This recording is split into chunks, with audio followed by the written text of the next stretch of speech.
Estou olhando para o meu celular há 1 hora, tentando processar o que aconteceu.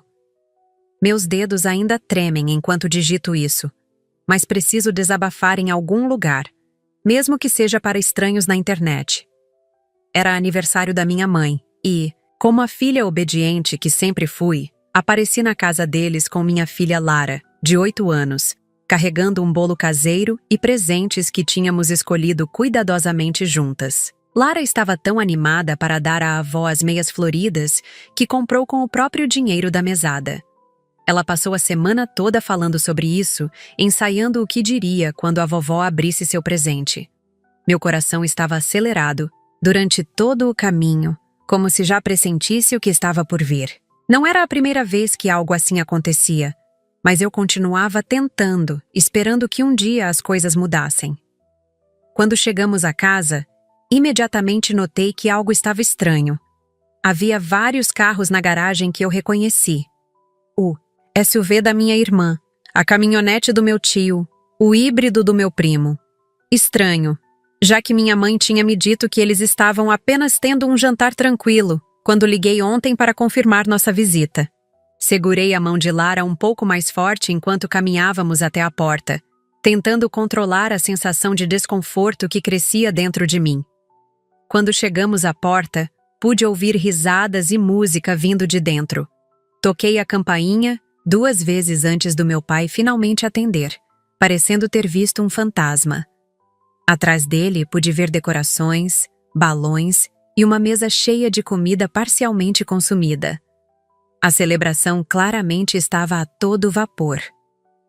Ah, não pensávamos que vocês viriam, ele murmurou sem encontrar meus olhos. Meu estômago afundou quando percebi o que estava acontecendo. Eles já tinham feito a festa de aniversário, sem nos avisar. E não foi um acidente ou falha de comunicação. O olhar culpado no rosto do meu pai me disse tudo o que eu precisava saber. Eles nos excluíram deliberadamente. Excluíram a Lara de propósito. De novo. Mas desta vez foi diferente. Desta vez, Lara tinha idade suficiente para entender exatamente o que estava acontecendo. O pior foi ver o rosto dela cair quando percebeu. Seus olhinhos brilhantes de expectativa se apagaram num instante. Ela apertou o embrulho colorido com as meias contra o peito, como se tentasse proteger o presente que tinha escolhido com tanto carinho. O silêncio constrangedor foi quebrado por minha mãe, que apareceu atrás do meu pai com um sorriso tão falso que quase me deu náusea. "Ah, vocês vieram mesmo!" Ela exclamou como se não tivesse certeza, como se não tivesse planejado tudo isso. Entramos na casa como se fôssemos visitas indesejadas, convidados de última hora para uma festa que já estava terminando. Minha mãe nem se deu ao trabalho de nos apresentar aos outros que ainda estavam lá, comendo sobremesa e conversando alegremente. Minha irmã me viu e rapidamente desviou o olhar, fingindo estar muito interessada na conversa com meu tio. Típico dela, sempre cúmplice nas pequenas crueldades da nossa mãe. Foi quando notei o banner pendurado na parede da sala. Feliz aniversário, cercado por dezenas de fotos da família. Reconheci instantaneamente os rostos sorridentes da minha irmã, dos meus sobrinhos que Lara tanto admirava, do meu pai e até dos primos distantes que mal apareciam nos almoços de domingo. Mas não havia uma única foto da Lara. Nenhuma. Como se ela simplesmente não existisse no álbum de família. Como se minha filha fosse apenas um borrão que eles preferiam apagar da memória coletiva. Senti o sangue ferver nas minhas veias, enquanto contava mentalmente 6 fotos dos sobrinhos, 4 da minha irmã, 3 do meu pai com minha mãe, até mesmo uma da cachorra da família. Mas Lara? Era como se nunca tivesse nascido, como se nunca tivesse feito parte daquele círculo familiar que eu tanto me esforcei para manter unido. Lara soltou minha mão e se aproximou lentamente do banner, seus olhinhos curiosos percorrendo cada fotografia com atenção. Meu coração se apertou quando vi sua expressão mudar de curiosidade para confusão e finalmente para uma compreensão dolorosa demais para uma criança de 8 anos. "Mamãe, eu não tô nas fotos?" Ela perguntou, Sua voz pequena cortando o barulho das conversas ao redor como uma faca. O silêncio caiu sobre a sala por um instante, e pude sentir todos os olhares se voltando momentaneamente para nós, antes de rapidamente desviarem como se não tivessem ouvido nada. Ninguém disse uma palavra, nem uma explicação desajeitada, nem uma desculpa mal formulada. Absolutamente nada. Eu quis sumir naquele momento, desaparecer com minha filha e nunca mais voltar àquela casa cheia de falsidade e rejeição. Quis gritar com todos eles, jogar na cara deles cada momento em que fingiram que Lara não existia, cada aniversário em que esqueceram de mencionar seu nome, cada reunião familiar em que a trataram como um inconveniente. Mas, como sempre, engoli minha raiva e apenas sussurrei para Lara que, provavelmente, não tinham encontrado uma foto boa de nós. Uma mentira que doeu na minha garganta como ácido. Uma mentira que nem ela mais acreditava. O pior é que não era a primeira vez. Desde que Lara foi diagnosticada com epilepsia aos 3 anos, minha família começou a tratá-la diferente. No começo eram pequenas coisas, tão sutis que eu quase duvidava se estava mesmo acontecendo ou se era apenas paranoia minha. Um convite de aniversário que se perdeu no correio. A cadeira que, acidentalmente, não foi colocada à mesa durante o Natal. Os presentes genéricos sem nome nas embalagens.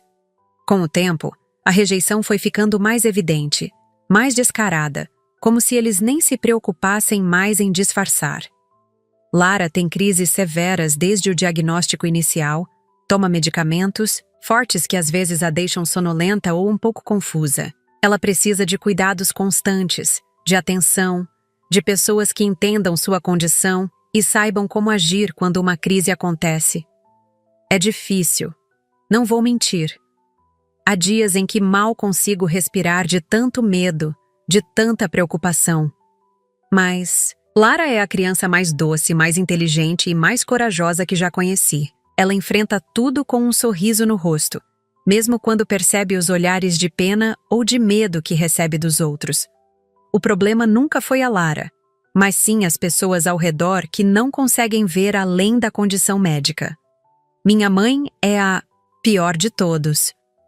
Uma vez a ouvi dizer a uma vizinha que Lara era estranha, que tinha algo errado com ela, como se minha filha fosse algum tipo de aberração, e não uma criança perfeitamente normal lidando com uma condição neurológica.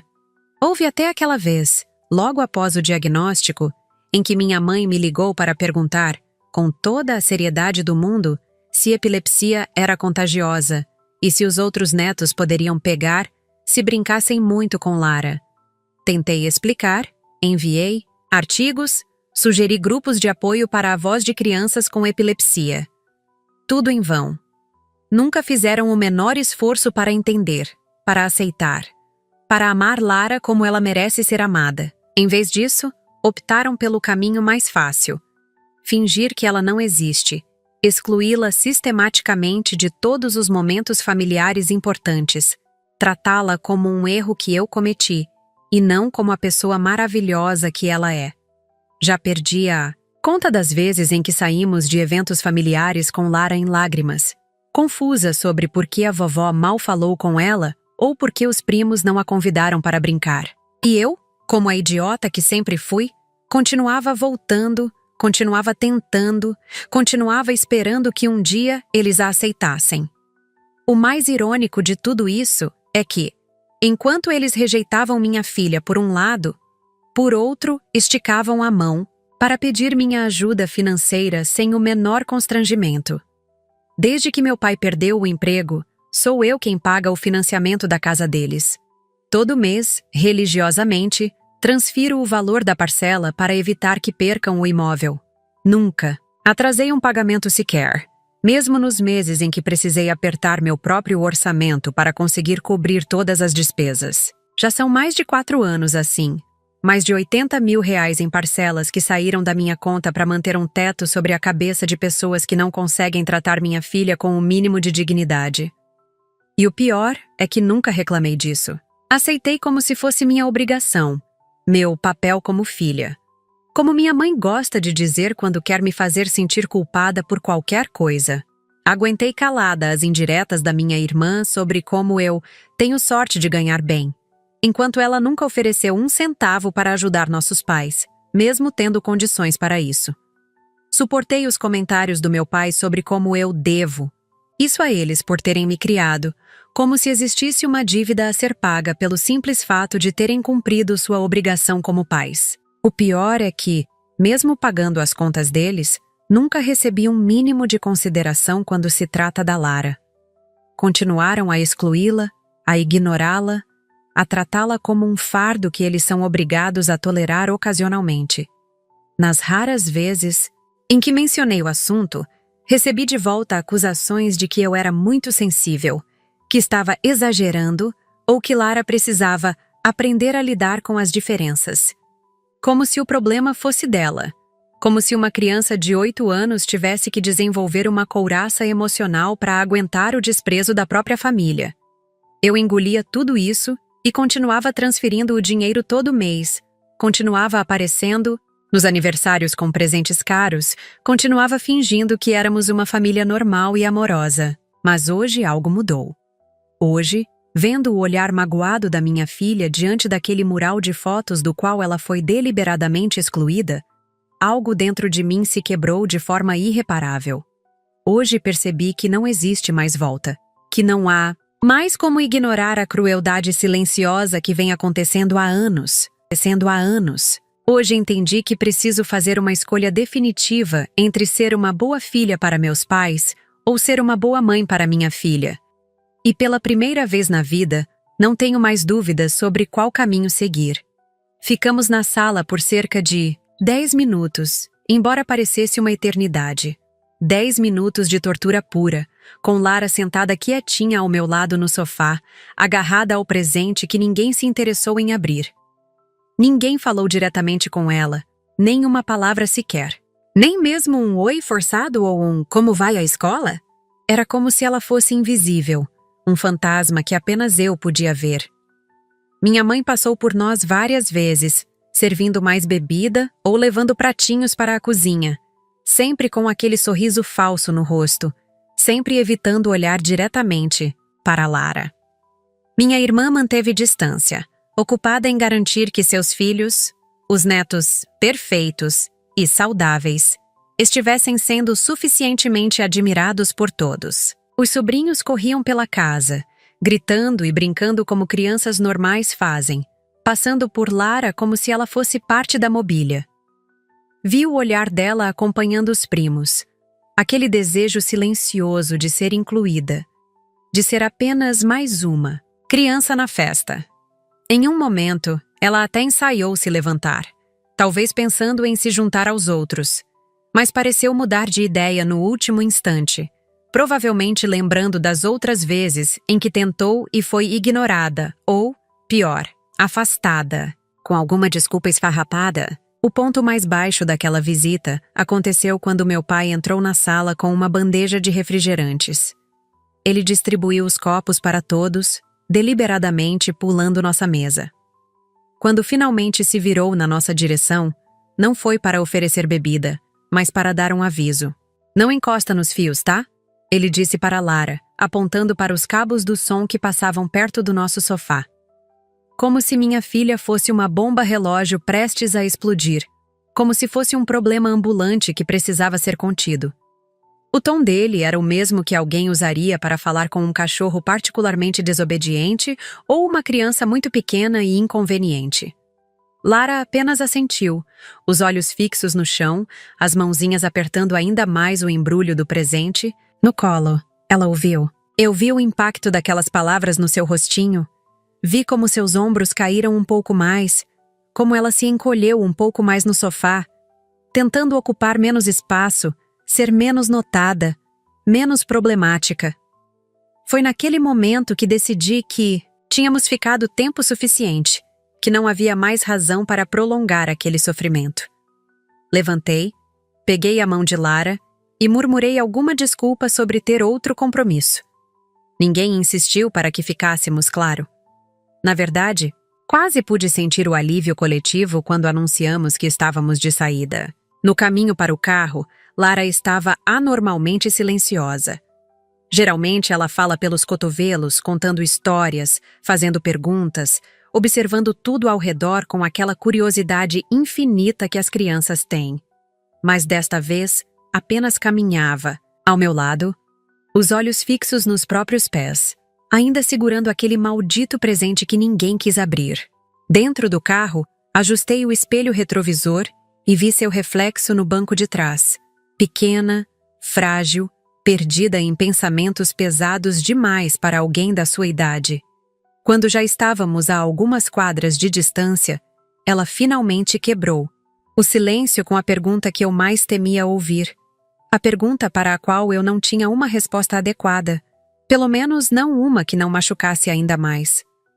Vovó não gosta de mim, né? Ela disse.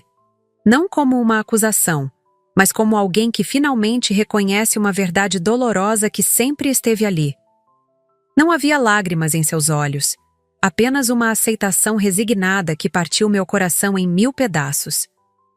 Como explicar a uma criança que sim, sua própria avó a rejeita por algo que ela não pode controlar? Como justificar a crueldade de adultos que deveriam protegê-la e amá-la incondicionalmente? Tentei formular alguma resposta, alguma mentira piedosa que pudesse amenizar o golpe. Mas antes que eu pudesse dizer qualquer coisa, Lara continuou falando. Ela levantou o embrulho cuidadosamente preparado, com o papel colorido e o laço torto que ela mesma tinha feito questão de amarrar. Acho que ela já tem igual, disse Lara, referindo-se às meias floridas que havia comprado com tanto carinho. E então, sorriu. Um sorriso pequeno, triste, cheio de uma compreensão que criança nenhuma deveria ter. Um sorriso que dizia que ela estava tentando me proteger, tentando me fazer sentir melhor sobre uma situação que era insuportável. Aquilo me partiu de uma forma que nunca imaginei ser possível. Foi como se algo dentro de mim, alguma fibra de respeito ou consideração que ainda mantinha por meus pais, simplesmente se despedaçasse naquele instante. Ver minha filha, tão pequena e inocente, tentando racionalizar a rejeição, tentando encontrar desculpas para pessoas que nem se davam ao trabalho de fingir que se importavam com ela. Foi demais. Naquele momento, enquanto dirigia para casa com as mãos tremendo no volante e lágrimas silenciosas escorrendo pelo rosto, tomei uma decisão. Uma decisão que havia adiado por anos, sempre esperando que as coisas melhorassem, sempre, dando mais uma chance, sempre me colocando em último lugar. Hoje seria diferente. Hoje marcaria o fim de um ciclo longo e doloroso de submissão e autossacrifício. Hoje eu escolheria minha filha, finalmente e sem reservas. E eles não estavam nem um pouco preparados para o que viria a seguir. Chegando em casa, mandei Lara tomar banho enquanto eu preparava um lanche para nós duas. Precisava desses minutos, sozinha, para organizar meus pensamentos, para respirar fundo e confirmar que estava realmente pronta para o que planejava fazer. Sentei à mesa da cozinha e abri o aplicativo do banco no celular. Naveguei até a seção de transferências agendadas e lá estava, o pagamento automático da parcela da casa dos meus pais, programado para dali a 2 dias. Era uma quantia considerável, quase 1/3 do meu salário mensal. Dinheiro que poderia estar indo para o tratamento da Lara, para uma poupança para sua educação futura, para melhorar nossa própria qualidade de vida. Dinheiro que eu enviava, religiosamente todos os meses, para pessoas que não conseguiam sequer tratar minha filha com um mínimo de dignidade, que a excluíam deliberadamente, como se ela fosse algum tipo de mancha na árvore genealógica da família. Fiquei olhando para a tela por vários minutos, o dedo pairando sobre o botão de cancelar agendamento. Uma parte de mim, aquela parte condicionada a sempre ceder, a sempre cuidar dos outros antes de mim mesma, hesitava. E se meus pais realmente perdessem a casa? E se minha família me odiasse para sempre? E se eu estivesse exagerando, deixando a emoção do momento nublar meu julgamento? Então ouvi a voz de Lara vindo do banheiro.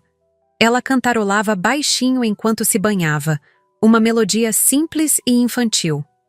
Aquela voz inocente me trouxe de volta, à realidade, me lembrou do que realmente importava. Com um movimento rápido e decidido, cancelei o agendamento da transferência, sem aviso prévio, sem consultar ninguém, sem pedir desculpas. Pela primeira vez na vida, fiz uma escolha consciente e deliberada a favor da minha filha, em detrimento dos meus pais. Foi como se um peso enorme saísse dos meus ombros instantaneamente. Não havia culpa, não havia arrependimento, apenas a certeza tranquila de estar fazendo a coisa certa, finalmente.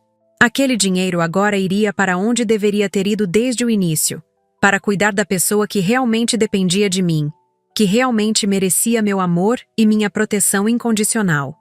Não seria mais usada como um caixa eletrônico por pessoas que não respeitavam o que eu tinha de mais precioso. Fechei o aplicativo e coloquei o celular de lado, com uma sensação de liberdade que nunca havia experimentado. Sabia que haveria consequências, claro. Eles não aceitariam isso facilmente, não depois de anos me usando como muleta financeira. Mas, pela primeira vez, eu estava preparada para enfrentar a tempestade que certamente viria. Depois que Lara adormeceu, fiquei deitada na minha cama olhando para o teto por horas, repassando mentalmente os eventos do dia. A descoberta da festa secreta, o banner de fotos sem nenhuma imagem da Lara, o aviso rude do meu pai sobre os fios, a pergunta devastadora no carro e, finalmente, minha decisão de cancelar o pagamento. Era estranho como eu não conseguia sentir remorso ou culpa. Em situações anteriores, quando tentava estabelecer limites, sempre muito timidamente, acabava me sentindo terrivelmente culpada depois, como se estivesse cometendo algum tipo de traição imperdoável contra minha família. Ligava para me desculpar, voltava atrás, aceitava as migalhas de afeto que jogavam para mim em troca da minha submissão contínua. Mas agora era diferente. Havia um silêncio dentro de mim, um silêncio que não era de vazio ou confusão, mas de clareza absoluta. Como se todas as vozes que me faziam duvidar, que me enchiam de culpa e insegurança, tivessem finalmente se calado. Pela primeira vez em muitos anos, me senti limpa, como se tivesse lavado uma sujeira que vinha se acumulando na minha alma por tanto tempo que eu nem percebia mais que estava lá. A casa estava tão quieta que podia ouvir o tic-tac do relógio na parede do corredor e a respiração suave de Lara vindo do quarto ao lado.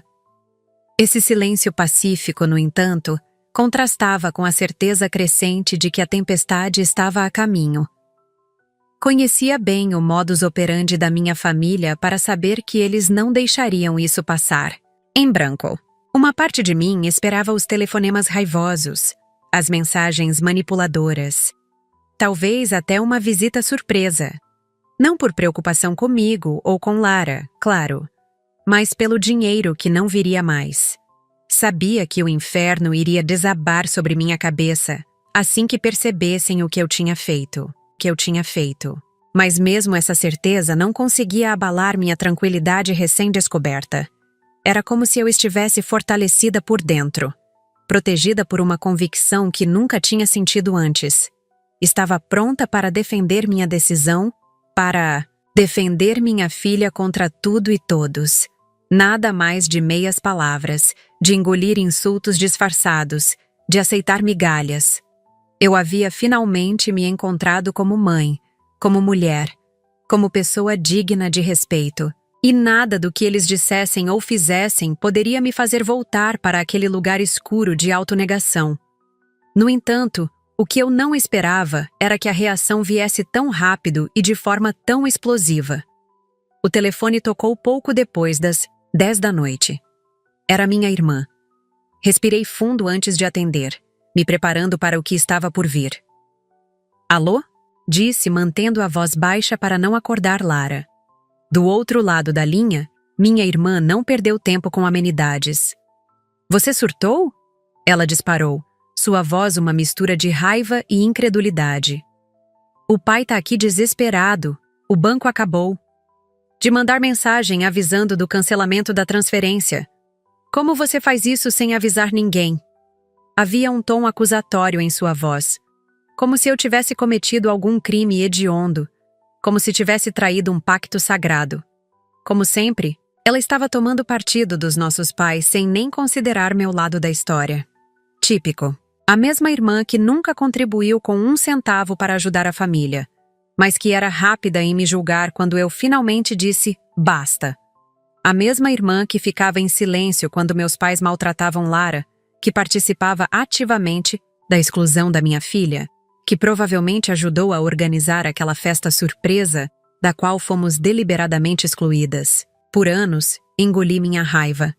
Me desculpei pela inconveniência de existir e de ter uma filha que não se encaixava no molde perfeito que minha família tinha estabelecido. Mas não mais. Respirei fundo e respondi com uma calma que surpreendeu, até a mim mesma. Você sabia da festa? Perguntei simplesmente, ignorando completamente sua explosão sobre o dinheiro. Houve um momento de silêncio do outro lado, aquele tipo de silêncio revelador que diz mais do que 1000 palavras. Ela hesitou, e essa hesitação confirmou tudo o que eu precisava saber. Olha, eu sabia sim, mas achei que era melhor não convidar vocês porque poderia ser estressante para a Lara.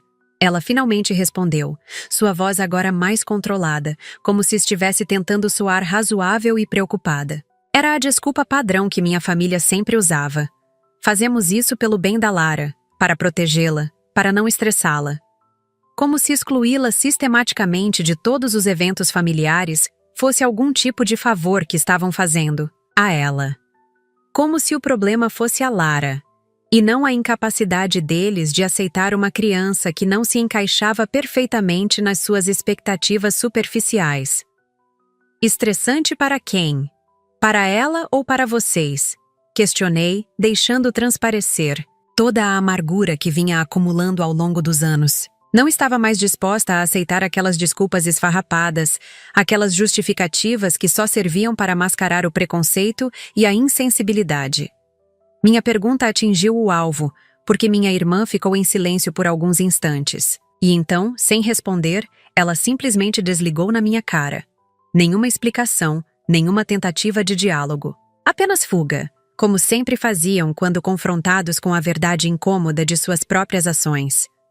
Após a ligação abrupta da minha irmã, fiquei inquieta, sentindo uma mistura de adrenalina e justificação.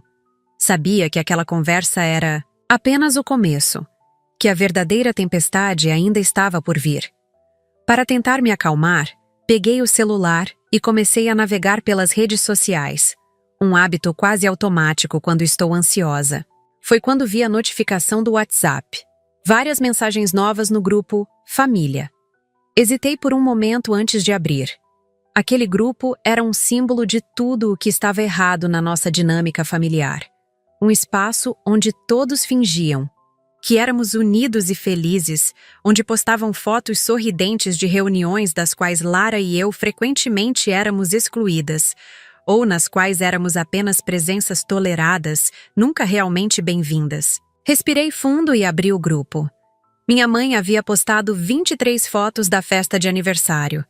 23 momentos capturados daquela celebração sobre a qual ela tinha mentido para mim, dizendo que seria apenas um jantar tranquilo. Na legenda, escreveu: festa simples, mas cheia de amor. O cinismo daquelas palavras me atingiu como um tapa na cara. Que tipo de amor era aquele que excluía deliberadamente uma neta?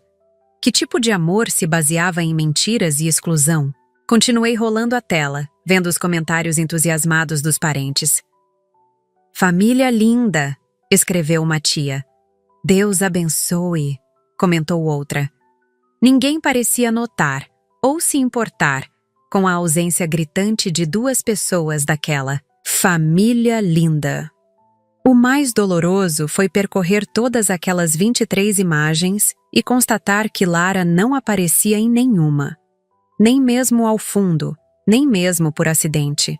Era como se tivessem tomado um cuidado especial para garantir que ela não fosse capturada em nenhum momento, que não houvesse nenhum registro de sua existência naquele evento familiar.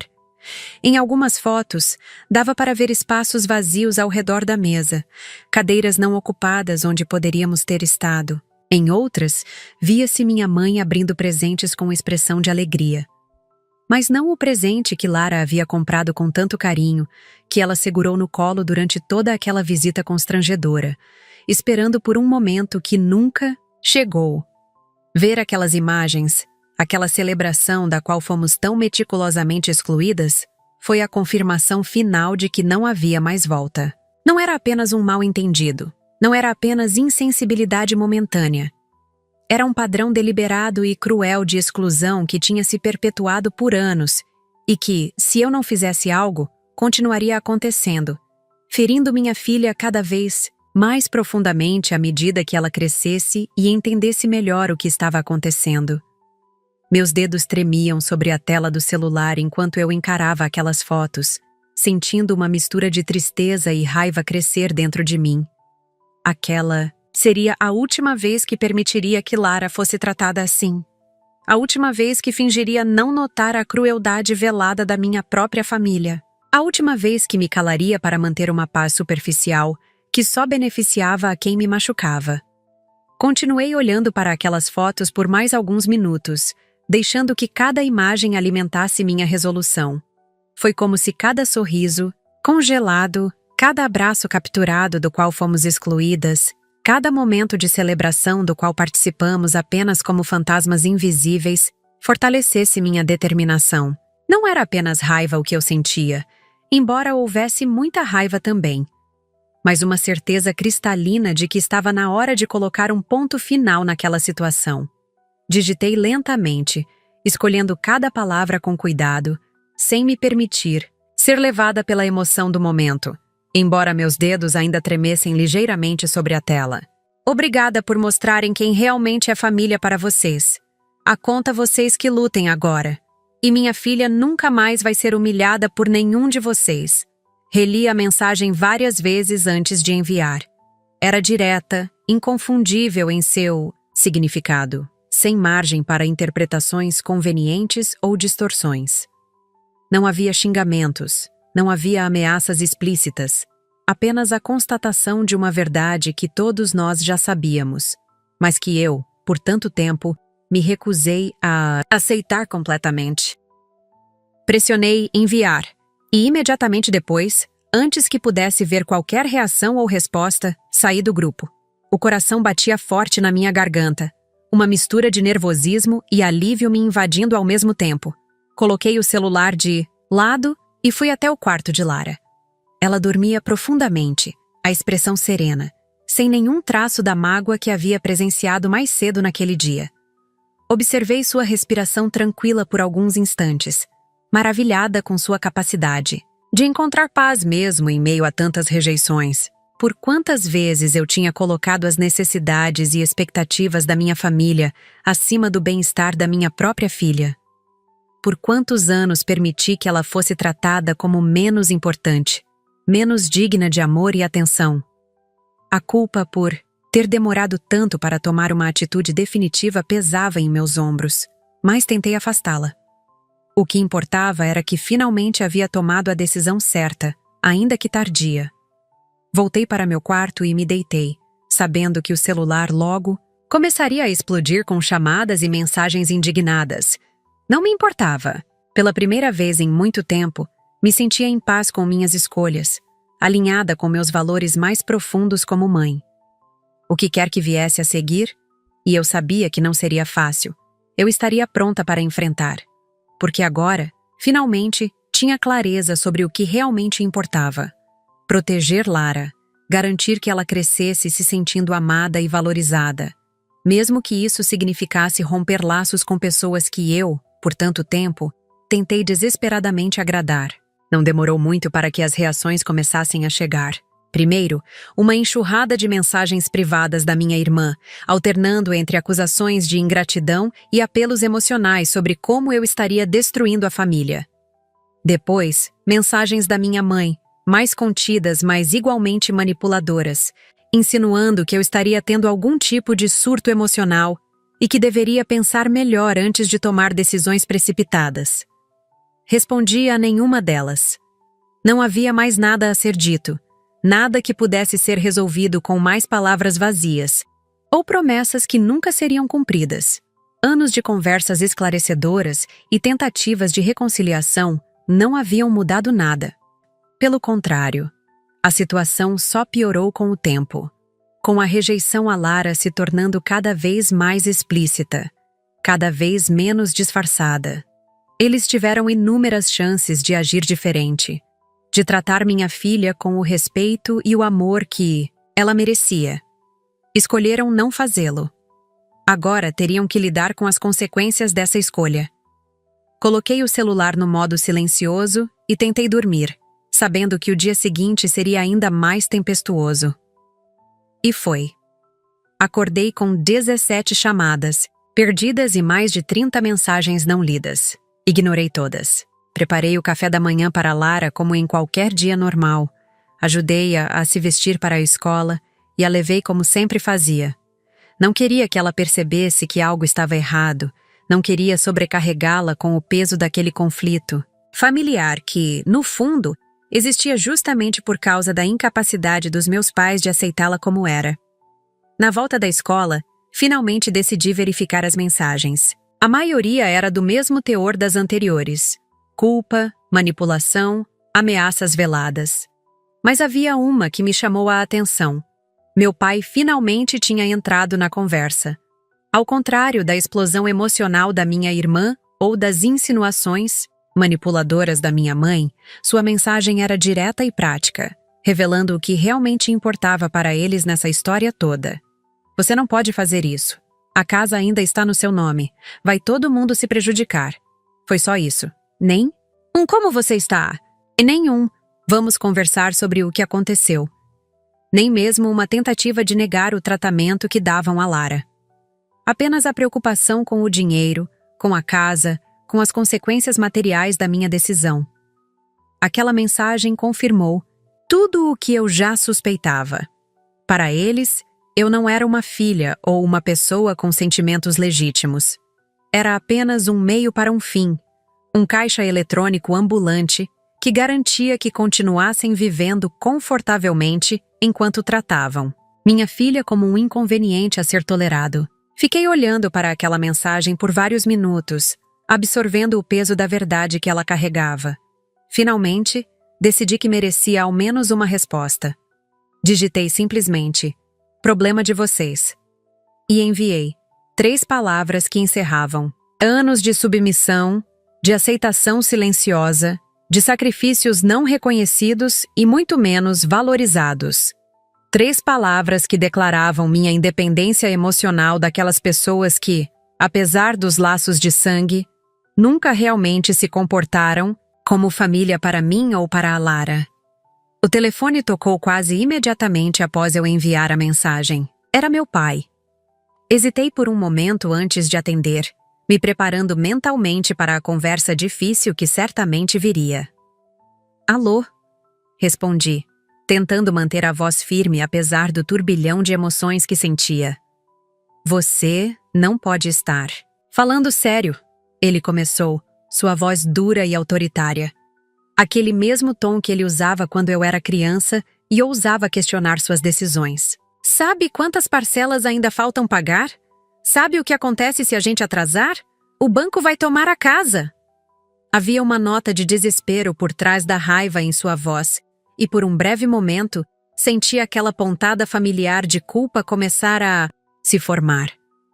Era assim que eles sempre me controlavam, fazendo-me sentir responsável pelo bem-estar deles, como se fosse minha obrigação sacrificar minha vida, meus recursos e até mesmo a dignidade da minha filha para garantir que eles estivessem confortáveis. Mas dessa vez foi diferente. Dessa vez, a imagem de Lara perguntando por que não estava nas fotos da família, a lembrança do seu rostinho caindo quando meu pai a advertiu sobre os fios, foram mais fortes do que qualquer manipulação. Eu sei exatamente quantas parcelas faltam. Tenho todos os comprovantes de transferência dos últimos 4 anos. O que vocês vão fazer a respeito disso não é mais problema meu. Respondi com uma calma que nem eu sabia que possuía. E desliguei. Após desligar o telefone, fiquei sentada à mesa da cozinha por longos minutos, olhando para o nada, processando o que acabara de fazer. Era real. Eu realmente havia cortado os laços financeiros com meus pais e, consequentemente, os laços emocionais que me mantinham presa àquela dinâmica tóxica por tanto tempo. Sabia que a situação era complicada. O financiamento da casa estava no meu nome, o que significava que eu era legalmente responsável pelo pagamento. Mas também significava que eu tinha certas opções que eles provavelmente não imaginavam, que eu consideraria. Poderia pedir a retomada judicial por inadimplência, se assim decidisse. Não era um caminho que eu queria seguir imediatamente. Afinal, por mais magoada que estivesse, não desejava ver meus pais literalmente na rua. Mas era uma possibilidade, uma carta na manga que me dava certo poder naquela situação aparentemente desequilibrada. E o mais importante, eu tinha tudo documentado.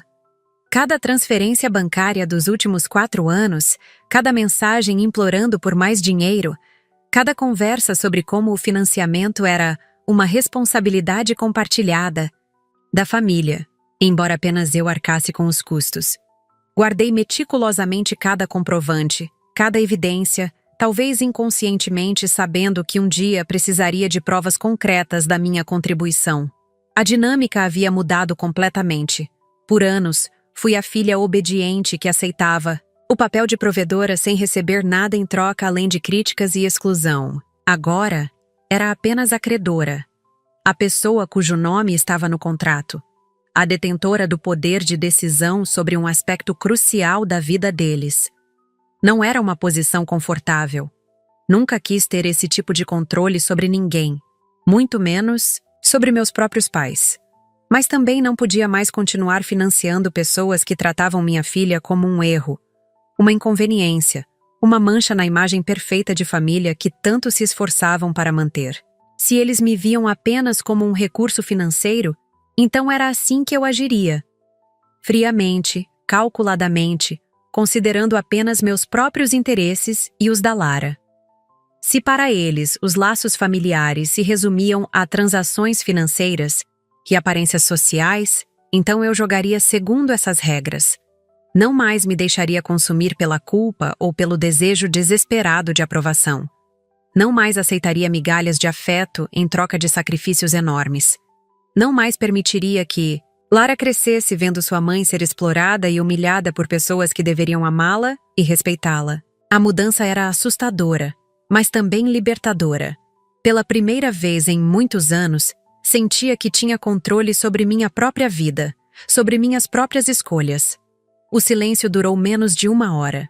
Estava ajudando Lara com a lição, de casa quando o celular vibrou com uma notificação de mensagem. Era minha mãe. Não um texto, mas um áudio. Hesitei antes de dar play, olhando para Lara concentrada em seus exercícios de matemática. Decidi escutar ali mesmo, no volume mais baixo possível, apenas para saber do que se tratava. Assim que o áudio começou, percebi que foi um erro. A voz da minha mãe estava embargada pelo choro. Um choro que, após anos vivendo com suas manipulações, eu reconhecia como forçado, teatral, calculado para provocar exatamente a reação que ela desejava. "Você vai mesmo deixar a gente sem casa?" Ela soluçava na gravação. "Tudo por causa de uma criança doente que não entende as coisas?" Aquelas palavras me atingiram como um tapa. Não apenas pela crueldade explícita, mas pela confirmação, final de tudo o que eu já suspeitava. Eles realmente viam Lara como menos merecedora de amor e respeito por causa de sua condição. No calor do momento, em um impulso que mais tarde eu questionaria, fiz algo que talvez não devesse.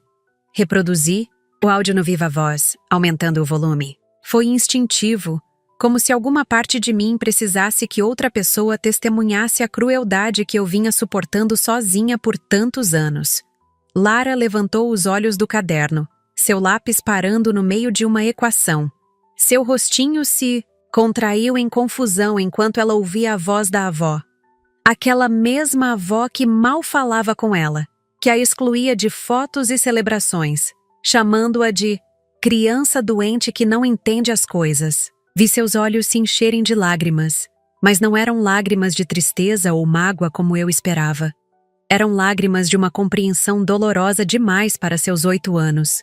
Arrependi-me imediatamente de ter deixado ela ouvir aquilo.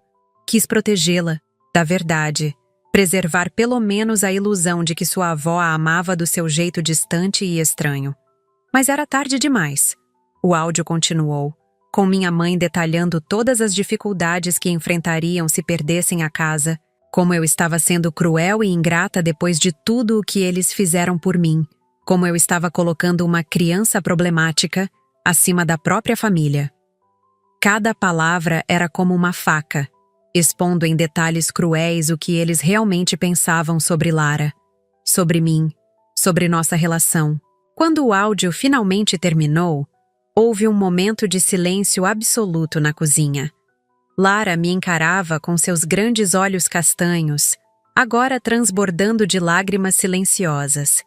Eu não sabia o que dizer, como consertar o que acabara de acontecer, como protegê-la de uma verdade que eu mesma havia impulsivamente exposto.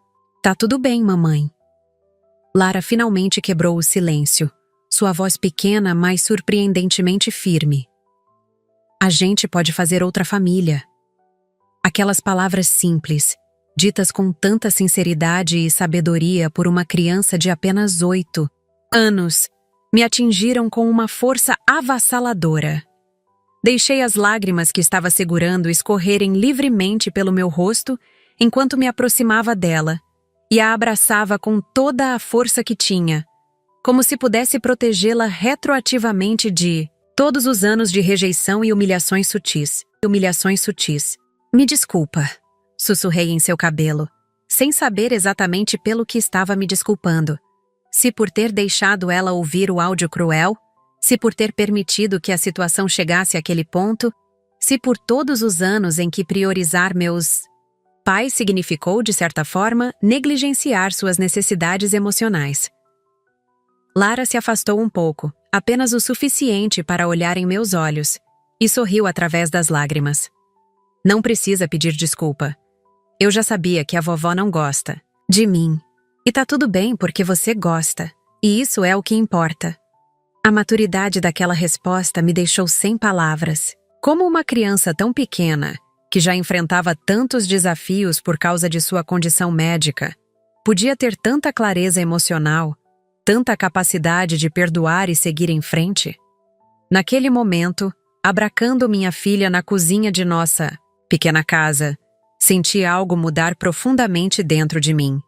Pela primeira vez na vida, me senti mãe inteira, sem reservas, sem culpas, sem aquela sensação constante de estar dividida entre meus papéis de filha e de mãe, e ao mesmo tempo percebi que não era mais filha de ninguém. Pelo menos não no sentido emocional da palavra. Os laços que me prendiam aos meus pais, já tão desgastados por anos de decepções e feridas não cicatrizadas, haviam finalmente se rompido por completo. Não havia mais aquela necessidade desesperada de aprovação, aquele desejo quase infantil de que um dia eles me veriam, me valorizariam, me amariam do jeito que eu sempre sonhei. Era uma sensação estranha, uma mistura de luto por algo que nunca realmente existiu e libertação de um peso que carregava por tanto tempo que já nem percebia mais sua existência. Lara e eu permanecemos abraçadas por um longo tempo, como sobreviventes de um naufrágio que finalmente avistam terra firme. Éramos apenas nós duas agora. E pela primeira vez, isso não parecia assustador ou solitário. Parecia certo. Parecia suficiente. Parecia o começo de algo novo e muito mais saudável do que tudo o que deixávamos para trás. O restante do dia transcorreu com uma calma surreal. Terminamos a lição de casa, preparamos o jantar juntas, assistimos a um episódio do desenho favorito de Lara antes de ela ir dormir. Rotinas simples, momentos cotidianos que de repente pareciam carregados de um significado especial. Era como se cada pequeno gesto, ajudá-la a escovar os dentes, ler uma história antes de dormir, beijar sua testa e desejar bons sonhos, fosse uma afirmação silenciosa do nosso pequeno núcleo familiar, da nossa suficiência como família de 2 pessoas. Depois que Lara adormeceu, sentei-me na sala escurecida, apenas com o abajur aceso, e refleti sobre tudo o que havia acontecido. Aquele dia marcou duas descobertas dolorosas. O dia em que minha filha percebeu claramente que era rejeitada pela própria avó. E o dia em que eu finalmente aceitei que nunca fui realmente amada pelos meus pais. Apenas tolerada enquanto fosse útil, enquanto não causasse problemas, enquanto me mantivesse dentro dos limites estreitos do que eles consideravam aceitável. Era uma verdade amarga de engolir, mesmo depois de tantos anos de evidências acumuladas. Mas havia também algo libertador nesse reconhecimento, como se nomear a realidade me permitisse finalmente deixá-la para trás e seguir em frente. Meu celular continuou vibrando com mensagens e ligações ao longo da noite, mas não atendi nenhuma. O que mais havia para ser dito? Eles deixaram claro, em palavras e ações, o que pensavam sobre mim e sobre Lara. Eu deixei claro que não financiaria mais sua rejeição, que não pagaria pelo privilégio de ser maltratada, que não compraria migalhas de afeto à custa da dignidade da minha filha. As linhas estavam traçadas, as escolhas feitas. Haveria consequências, claro. Questões práticas a resolver sobre o financiamento, possíveis confrontos, talvez até medidas legais. Enfrentaria tudo isso quando chegasse a hora. Por enquanto, me permitia sentir apenas o alívio de ter finalmente quebrado o ciclo de abuso emocional e financeiro que me prendia há tantos anos. Porque agora eu sabia, com uma certeza absoluta e inabalável, quem apaga minha filha não existe mais para mim. Quem a rejeita, quem a humilha, quem a trata como menos merecedora de amor por causa de sua condição, não merece lugar na nossa vida. Somos apenas nós duas agora. E isso não apenas basta. É exatamente como deve ser. O importante é que eu agora estou bem, e isso é o que realmente importa.